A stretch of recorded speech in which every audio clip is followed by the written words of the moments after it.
not like the others.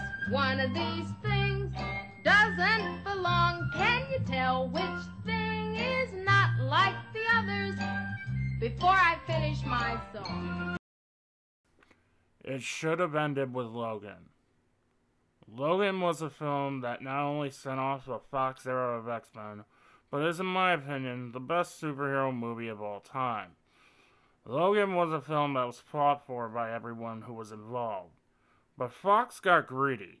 With Disney looking to buy 20th Century Fox, they had to crank out some rights retainers, Dark Phoenix and the New Mutants.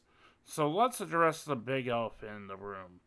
This was supposed to come out 2 years ago. As Disney was in the process of buying Fox, the New Mutants kept getting delayed and delayed. There was no raging pandemic to fall back on as an excuse. It seemed as if this was going to be more of a legend than an actual release film.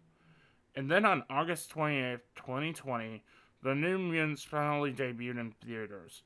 And it took theaters starved for entertainment to release it. Say what you will about Dark Phoenix, at the very least, each actor still did what they could with that script, and Hans Zimmer's score for that film fucking rules. Say what you will about X-Men Origins Wolverine, at the very least, it gave us Ryan Reynolds as Deadpool. Say what you will about X-Men The Last Stand, at the very least, Kelsey Grammer was letter-perfect casting for Hank McCoy. The New Mutants is 87 minutes of nothing. I didn't care about the story, I didn't care about any of the characters, I just simply did not care. The film you're promised is this. It's a haunted house.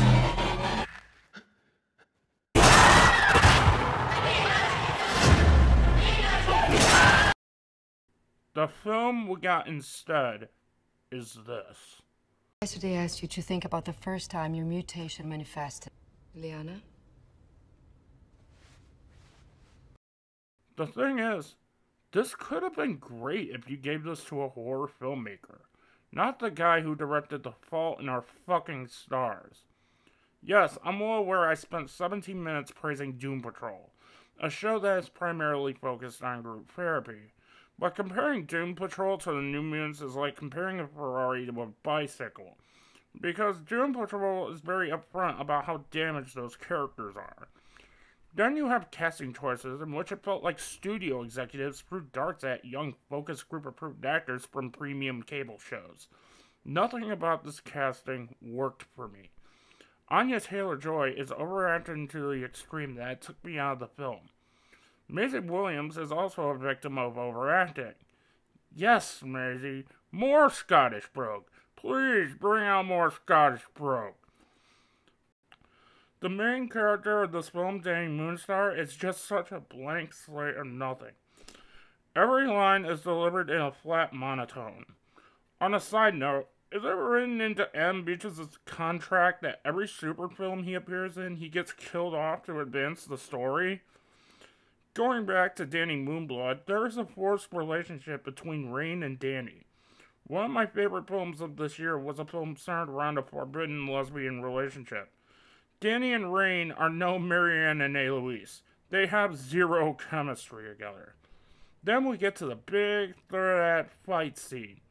I never want to hear anyone whining and moaning about Wonder Woman or Batman v Superman's third act ever a fucking again after watching this fight scene. You have this hilariously bad-looking demon bear serving as the antagonist of this film. The visual effects here are distractingly horrible, almost as if they were made in After Effects. By this point of the film, I was honestly checked out. The New Mutants ends the Fox era of X-Men on a whimper when they could have ended with a bang. This is a product of studio interference. You could tell this was supposed to be hard R and got trimmed down to a PG-13. I award the New Mutants no stars. And may God have mercy on his soul. Be sure to like, comment, share, spread the word on New Realms Media. Follow me on all my socials at New Realms Media. And until then, I'm gonna let my 2 feel up.